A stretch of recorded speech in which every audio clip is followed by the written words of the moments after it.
It's time for us all to just dive into the ring of philanthropy and give back. Hi, I'm Nancy Solari, founder of Living Full Out and the new host, along with my guide dog Frost, of Nonprofit MVP. And I gotta tell you, I am so proud to be that host because both nonprofits and philanthropy is something that is special. It means that you're giving of time, money, donations, everything to make someone else's life better. But I get it. Sometimes you don't know where to start, right? There's so many good causes, and that's a great thing. And maybe you will start your own endeavor or your own nonprofit. That's good too.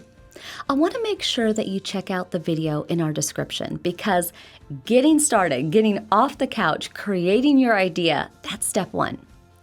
Step two is if you're not looking to jump into the entrepreneur ring or the philanthropy focus, then think about what can you do to support another cause. Maybe you can join them for a fundraiser. Maybe you can give of your time because I promise you, making calls for donations, participating in a race or a run, that's all helpful.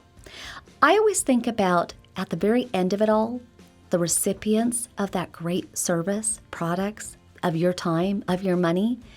You're making them go from a frown to a smile. You're taking them out of the darkest times in their life to restoring hope. And the great thing is, it just comes with $1, 1 hour of your time. I know you can do this. Make sure you ring the bell, subscribe to our page, because we always want to bring you ideas for how you can bring purpose in your life. Here's to you living full out. Thank you for watching our YouTube channel. If you enjoyed this video, make sure to hit the like button. Subscribe if you'd like to see other inspirational videos. Make sure to ring that bell. Also, connect with us on other social media sites and comment back if you'd like to share what type of videos you want us to create. Here's to you living your life full out.